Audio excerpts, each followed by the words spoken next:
Assalamualaikum warahmatullahi wabarakatuh. Baik, kita berjumpa lagi dalam perkuliahan manajemen keuangan. Kali ini kita sudah memasuki pada pertemuan yang ke-13 ya. Oke, sebagaimana yang saya janjikan, materi akan saya berikan dalam video dan materi tentang teori dan kebijaksanaan struktur modal. Jadi materi ini merupakan kelanjutan dari materi sebelumnya, di mana kita telah membahas tentang keputusan investasi. Nah, untuk teori dan kebijaksanaan struktur modal ini adalah terkait ranahnya keputusan pendanaan. Ya, saya ulangi lagi bahwa dalam keputusan keuangan itu ada 3 keputusan penting, yaitu adalah pertama keputusan investasi, kemudian keputusan pendanaan, dan keputusan kebijakan dividen. Nah, dalam keputusan investasi kita sudah bahas di materi-materi sebelumnya bagaimana kita menilai kelayakan suatu investasi, kemudian resiko, faktor resiko, dan terakhir biaya modal yang mempengaruhi kelayakan suatu investasi. Dan pada hari ini kita akan membahas tentang teori dan kebijaksanaan struktur modal terkait dengan keputusan pendanaan.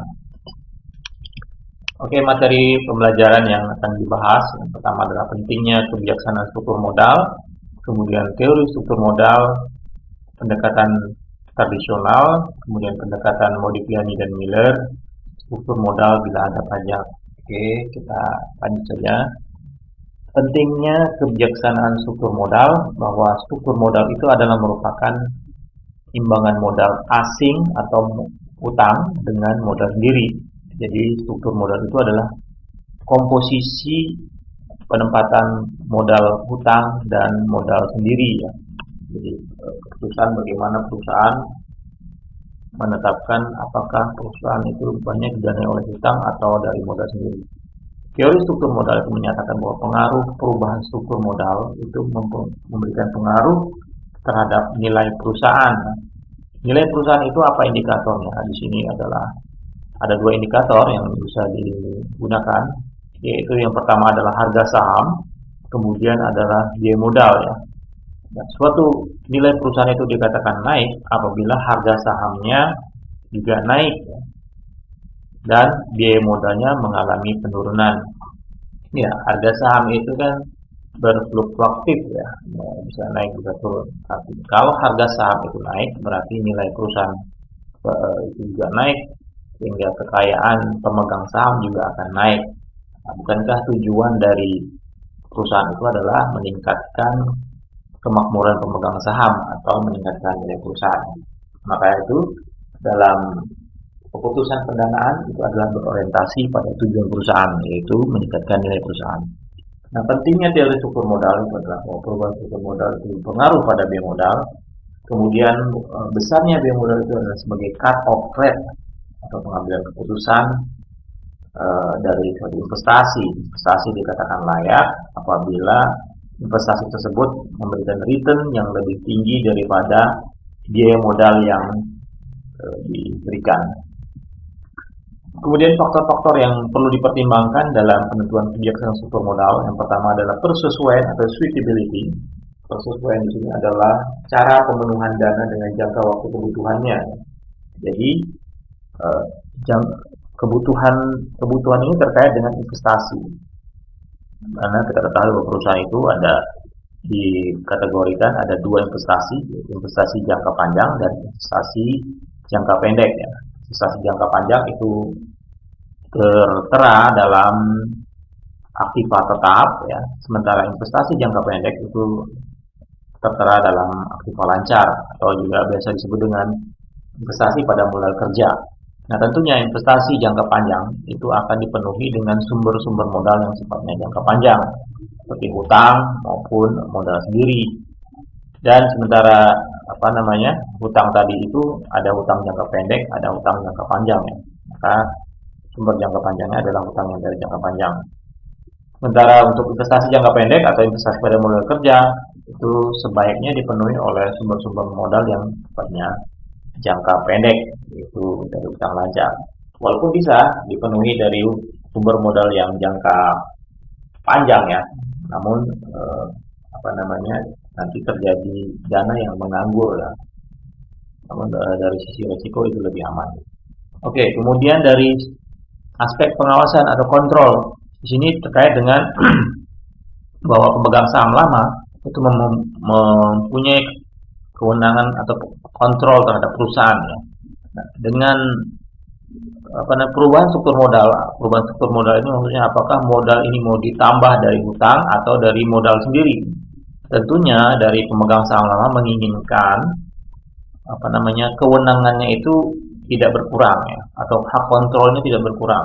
Nah, misalnya pemegang saham lama itu memiliki kepemilikan di perusahaan tersebut 70%. Nah, tentunya dia ingin tetap memiliki kewenangan 70% tersebut. Kalau misalnya penambahan struktur modal atau perubahan struktur modal itu menambah dengan cara menambah saham, dengan menambah jumlah lembar saham, maka hal tersebut akan berdampak pada pengurangan kepemilikannya ya, atau persentase kepemilikannya bukan akan turun gitu. Misalnya tadi perusahaan tersebut ada 1000 lembar, kemudian menambah menjadi 1500, maka si pemegang saham lama yang tadi 70% itu mungkin akan turun menjadi katakanlah 60%. Sehingga dia lebih suka untuk menambah modal dari sumber hutang. Nah, kemudian juga dipengaruhi oleh laba earning per share ya, atau rentabilitas ekonomi. Rentabilitas ekonomi ini akan berkait dengan bunga hutang. Kalau tingginya rentabilitas ekonomi itu akan menentukan apakah perusahaan tersebut bisa menambah sumber modalnya dari hutang. Karena untuk menutupi bunga hutang, perusahaan harus memiliki rentabilitas ekonomi yang tinggi ya. Kalau rentabilitas ekonominya belum tinggi atau masih rendah, maka sebaiknya menggunakan modal sendiri. Kemudian tingkat resiko. Tingkat resiko di sini adalah penggunaan utang itu memiliki risiko yang tinggi ya. Penggunaan utang menggunakan risiko tinggi sehingga sebaiknya jika perusahaan itu pendapatannya masih belum stabil, sebaiknya menggunakan modal sendiri. Oke, kita lanjutkan. Nah, beberapa asumsi yang harus dilakukan dalam pengolahan teori struktur modal. Yang asumsi tersebut dalam dunia realnya, dalam dunia prakteknya itu tidak ditemukan ya. Yang harus kita lakukan adalah untuk memahami. Yang pertama itu adalah keuntungan perusahaan itu sifatnya konstan, artinya laba yang diperoleh itu akan sama atau konstan selamanya. Kemudian yang kedua adalah seluruh keuntungan dibagikan kepada pemegang saham, jadi tidak ada laba yang ditahan ya.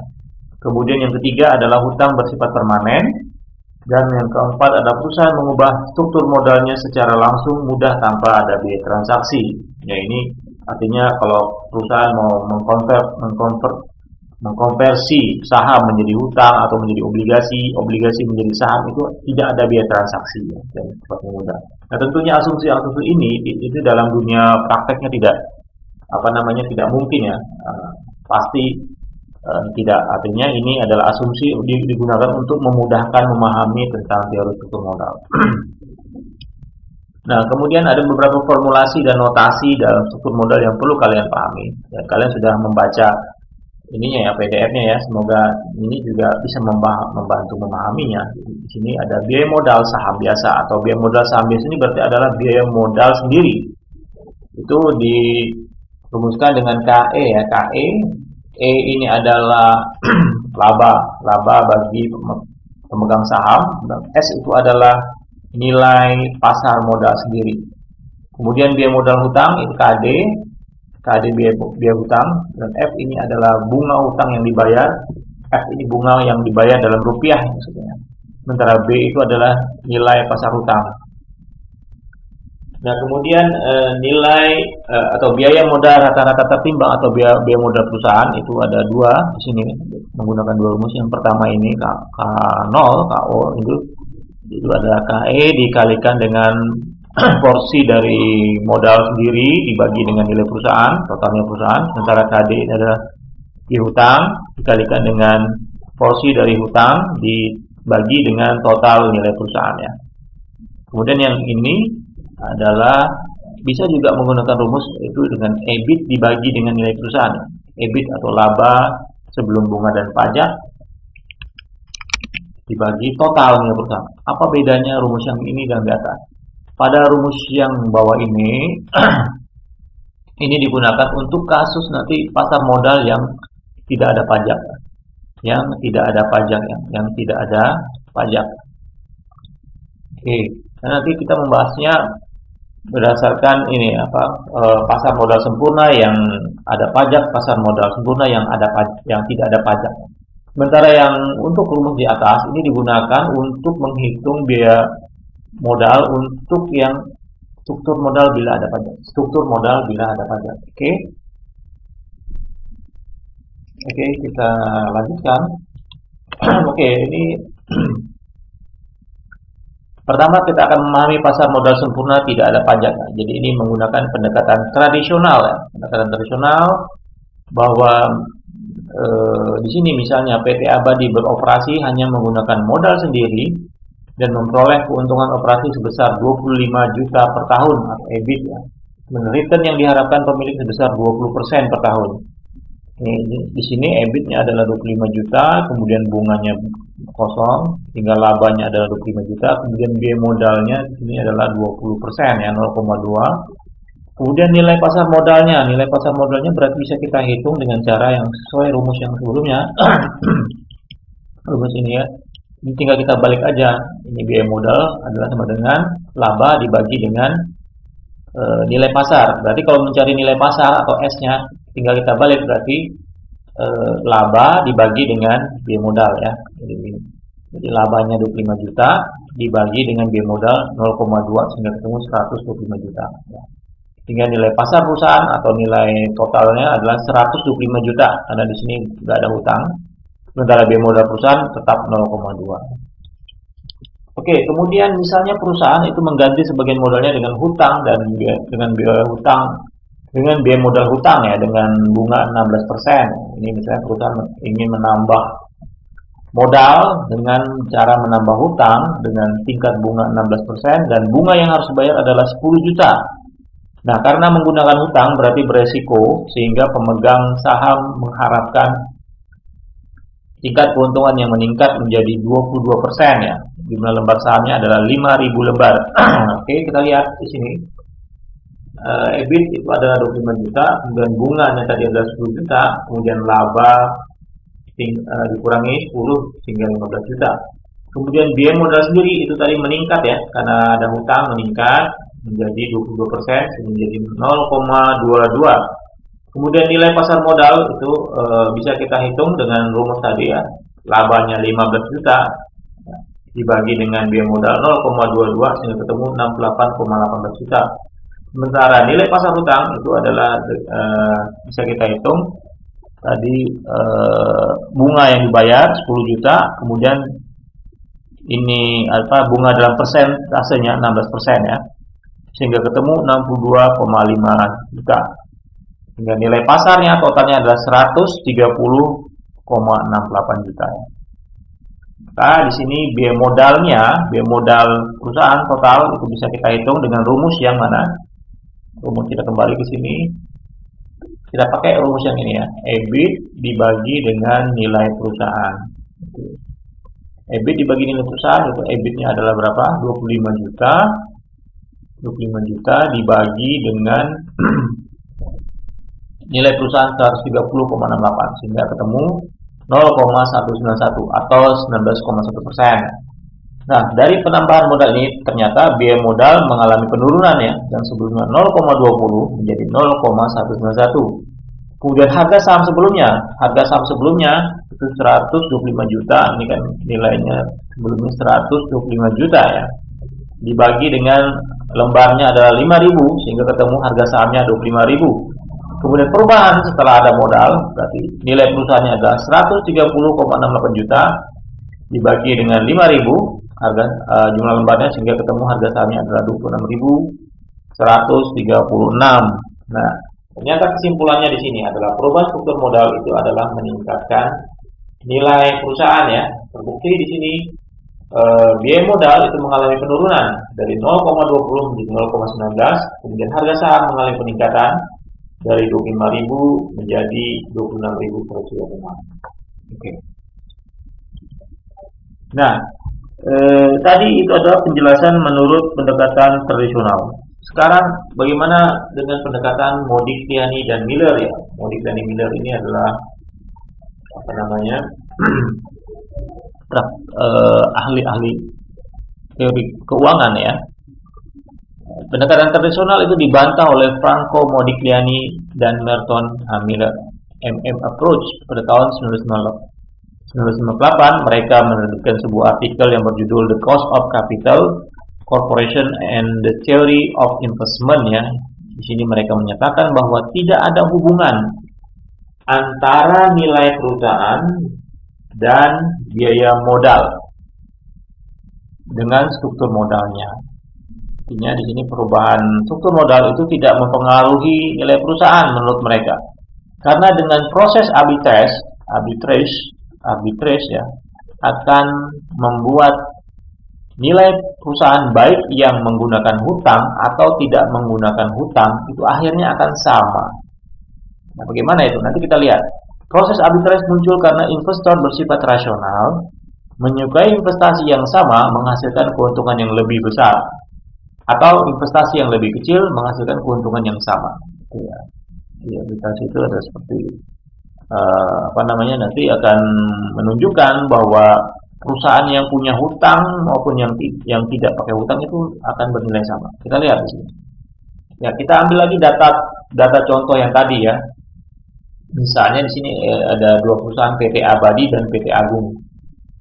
PT Abadi di sini adalah tidak menggunakan hutang, sementara PT Agung menggunakan hutang. Datanya yang kita pakai yang tadi ya, yang tadi 0,20 tanpa hutang, ini adalah dengan hutang 0,191.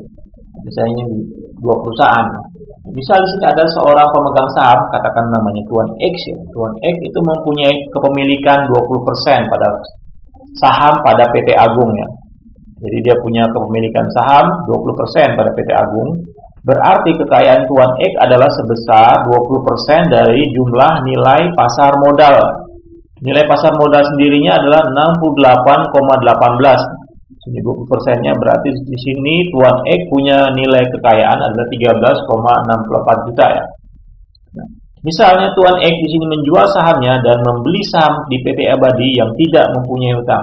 Di sini misalnya Tuan X ingin berpindah dari PT Agung ke PT Abadi, dari PT yang punya hutang ke PT yang tidak punya hutang dengan proses arbitrage yang nanti membuktikan bahwa baik PT Agung maupun PT Abadi itu sama nilainya. Oke, kita lihat ya prosesnya di sini.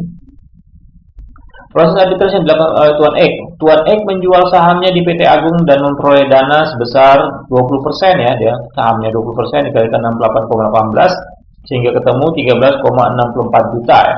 Kemudian setelah itu Tuan X melakukan pinjaman pada bank sebesar 12,5 juta dengan bunga 16% per tahun. Oke. Besar pinjaman ini adalah senilai 20% dari hutang PT Agung. Sehingga Tuan X mempunyai dana sebesar 13,64 ditambah dengan pinjamannya 12,5 sehingga totalnya adalah 26,14 juta. Nah, kemudian Tuan X itu membeli saham di PT Abadi senilai kepemilikannya 20% juga. Berarti 20% dari total nilai pasar modal PT Abadi tadi berapa? 125 juta ya. 25 juta berarti ketemu 25 juta. Sehingga di sini Tuan X membayar 25 juta, kemudian memiliki sisa dana karena tadi dia punya uang 26,14 dikurangi 25 juta sehingga tinggal 1,14. Oke, mari kita lihat perbandingan antara dia sebelum dia pindah dan sesudah pindah. Di PT Agung Tuan X punya saham 20%. Artinya Tuan X berhak memperoleh pendapatan 20% dari laba. Labanya tadi berapa?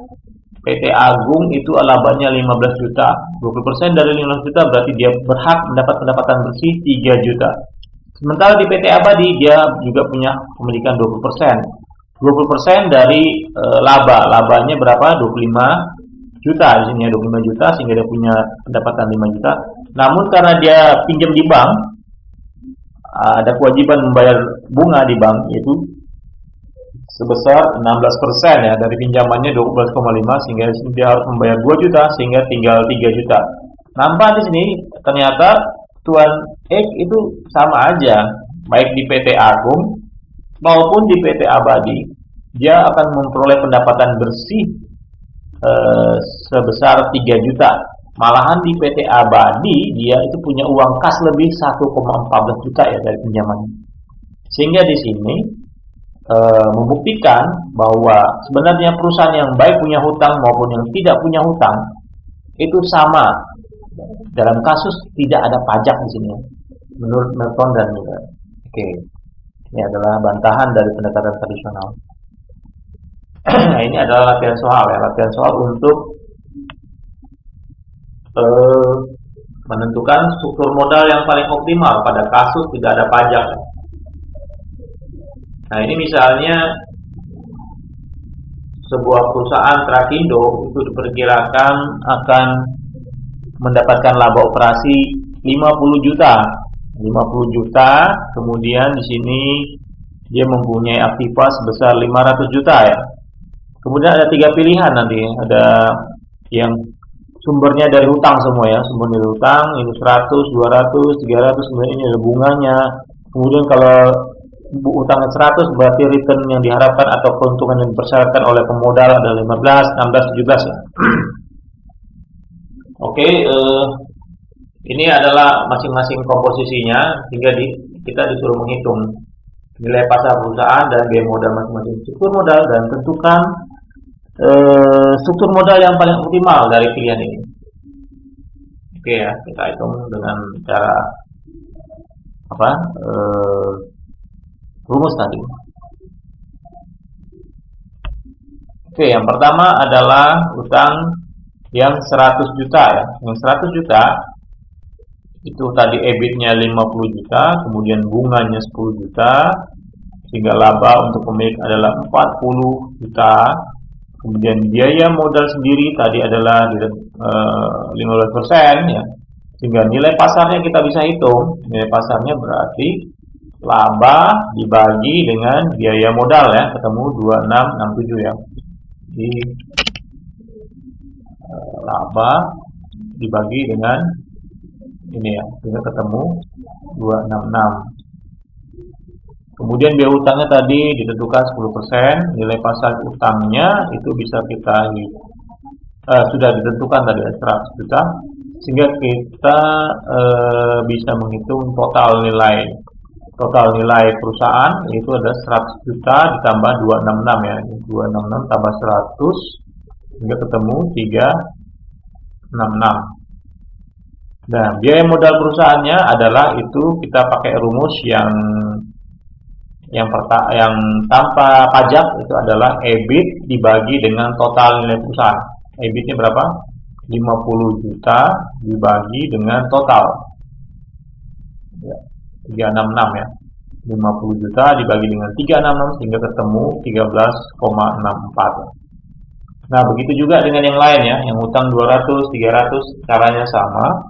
Sehingga di sini kita akan membandingkan mana biaya modal yang paling murah dari ketiga pilihan ini. Ternyata yang paling murah itu adalah untuk yang utang 300 juta ya, memberikan biaya modal hanya 13,08, sementara yang lainnya lebih tinggi. Sehingga di sini dari perhitungan tersebut struktur modal yang paling optimal itu adalah menggunakan hutang 300 juta karena menghasilkan nilai perusahaan yang paling besar dan biaya modal yang paling kecil. Oke ya, ini saya kira bisa kalian pahami. Oke, kita lanjut. Oke, sekarang kita melanjutkan dengan struktur modal bila ada pajak. Oke, nah.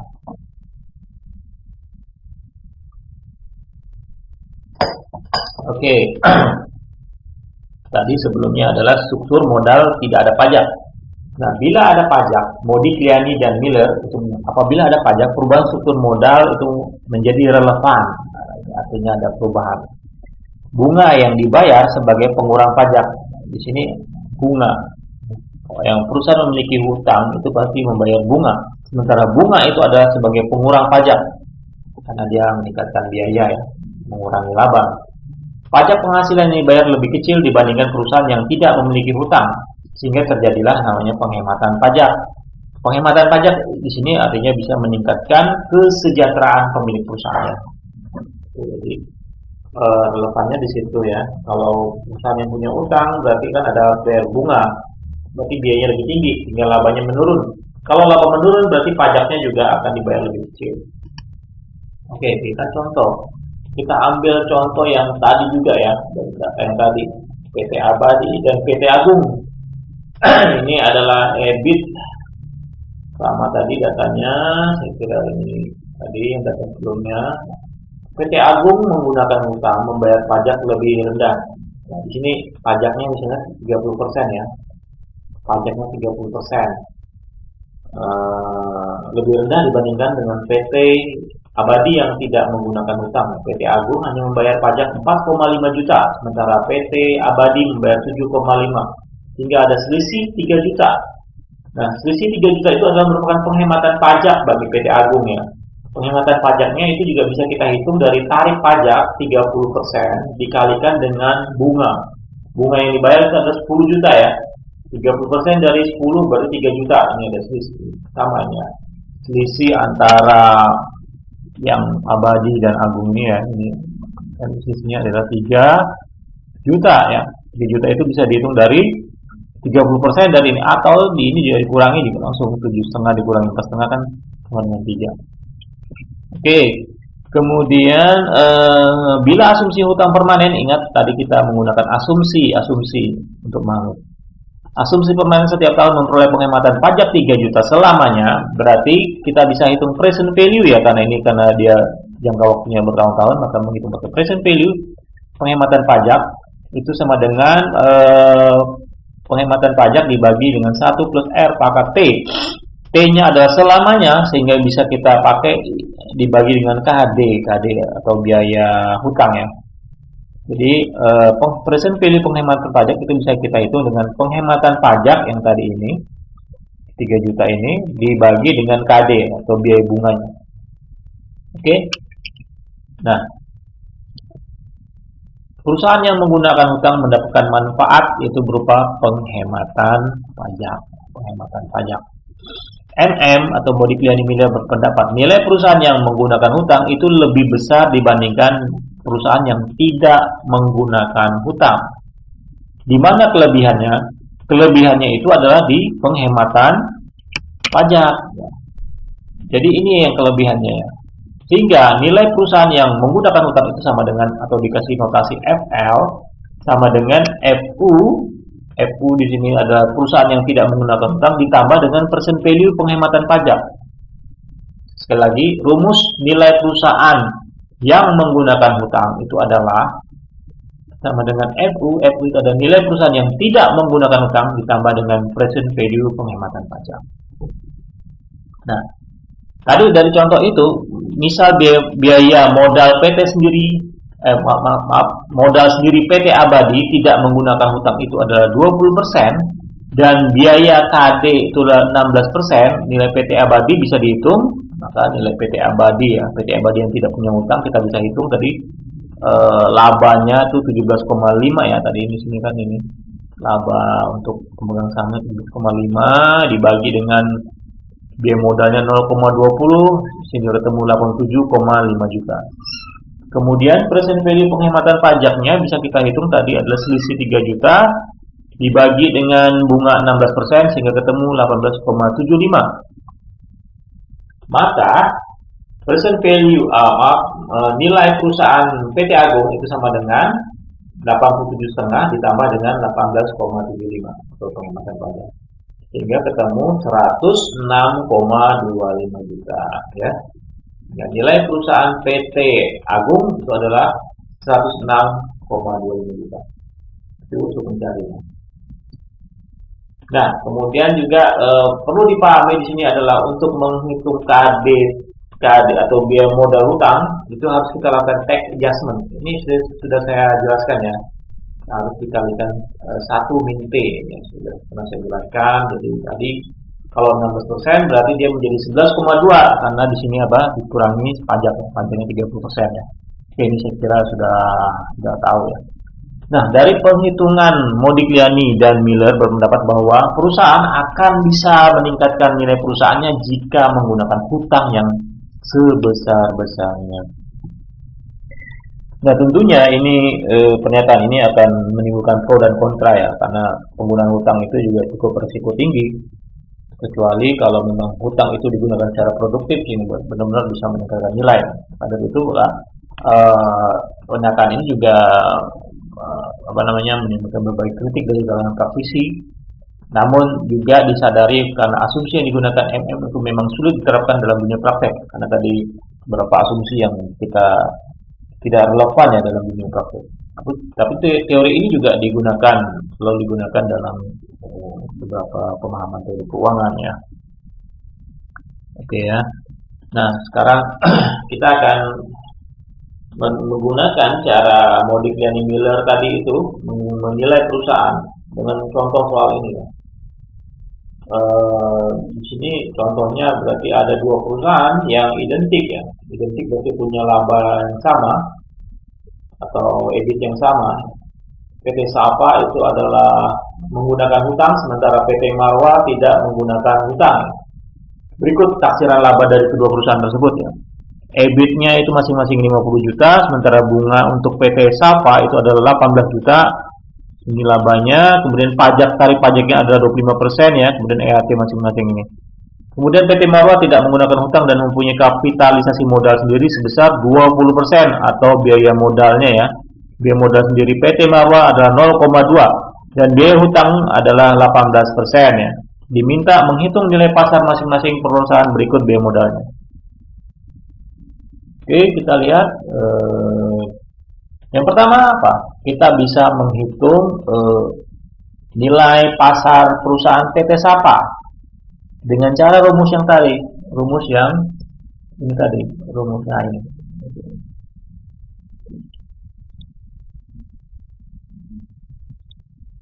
Ya, yang pertama kita hitung dulu penghematan pajak atau nilai pasar modal PT Marwa dan penghematan pajak. Oke, kita lihat di sini. Nilai pasar PT Marwa adalah laba 37,5 dibagi dengan biaya modalnya ya 0,2 ketemu 187,5 juta. Kemudian persen value penghematan pajak itu adalah penghematan pajak dibagi dengan bunga. Penghematan pajaknya berapa? Selisihnya ini ya, selisih pajak dibayar 8, 12 berarti 4. 4,5 ya, selisihnya 4,5 ya. 8 antara 12,5 dikurangi 8, 4,5. Atau bisa juga bunga yang dibayar 18 juta dikalikan tarif pajak 25%, ketemu 4,5. 4,5 dibagi dengan biaya modal hutang 0,18 hingga ketemu persen value penghematan pajaknya adalah 25 juta. Sehingga nilai perusahaan PT Sapa bisa kita hitung adalah senilai 187 ditambah 25 ketemu 212,5 juta. Oke, sekarang kita sudah menemukan nilai perusahaan PT Sapa. Mari kita lihat di sini. Kita buat seperti ini. Kita selesaikan dulu yang PT Marwa, abaikan dulu yang PT Sapa. PT Marwa tadi EBIT 50 juta, laba 50 juta, kemudian pajak 20%, EAT 30,5, kemudian biaya modalnya tadi adalah 20 ya, 0,2, 20%, dengan nilai modal sendirinya tadi ketemu ini, penghitungan ini tadi ya, 187,5. Ya, perusahaannya tetap, dengan biaya modalnya 0,20. Oke, sekarang kita ke PT Sapa. PT Sapa 50 juta, 18 juta, laba 30 juta, kemudian pajak 8 juta, kemudian EAT 24 juta, biaya hutang tadi 18%. Nah, kemudian nilai hutang. Nilai hutang tadi itu bisa kita dapat dengan cara tadi membagi ini. Bunga yang dibayar dibagi dengan biaya hutang 18 juta dibagi dengan 0,18 ya. 18 juta dibagi dengan 0,18 18 sehingga ketemu nilai hutang 100 juta ya. Nah, kemudian biaya modal sendiri, kemudian nilai pasar. Nah, ini dari mana? Caranya kita mencari dulu, karena ketemu sudah ini nilai hutang. Kan tadi pertama nilai totalnya ketemu sudah 212. 212 ini kan yang tadi itu. Ini dikurangi dengan nilai hutang ya. Nilai hutang sehingga ketemulah selisihnya nilai modal ya. Ya, nilai perusahaan itu kan sama dengan nilai modal sendiri ditambah dengan nilai hutang. Nah, karena ketemu sudah ini nilai modal sendiri, maka bisa kita hitung apa? Biaya modal sendiri. Biaya modal sendiri itu bagaimana cara ngitungnya? Yaitu laba bagi pemegang saham 32 juta dibagi dengan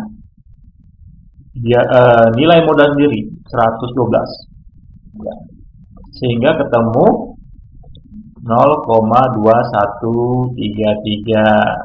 Oke ya, dipahami ya. Silakan nanti di setel ulang lagi di videonya biar bagaimana cara menghitungnya. Oke ya, ketemu sudah nilai-nilai ini. Sekarang yang terakhir ini Pak, bagaimana caranya? Oke, pertanyaannya biaya modal rata-rata tertimbang ya. Kalau yang tadi ini kan udah langsung ya, karena nggak ada utang. Khusus yang ini, nah ingat bahwa tadi ada dua rumus ya, ada dua rumus yang ada pajak dengan yang tidak ada pajak. Pada kasus yang pajak kita akan menggunakan rumus yang mana? Rumus yang, oke kita lihat rumus yang ini ya. Nah, rumus yang ada menggunakan perkalian antara biaya modalnya dengan porsi utangnya, porsi modal sendiri. Biaya modalnya 0,2133, kemudian porsinya di sini adalah modal sendirinya adalah 112 dibagi dengan total. Total itu adalah 212 juta ya. Ini biaya modalnya 12 dibagi dengan total. Kemudian KDT. Nah, ini lagi KDT yang harus kita pahami. Ingat, KDT harus dilakukan tax adjustment ya, tax adjustment sehingga kita tidak menggunakan 0,18 tetapi saat dikalikan 1 min T. Pajaknya adalah 25% sehingga ketemu 0,135 ya. Sehingga bukan kita pakai 0,18 karena harus kita lakukan tax adjustment.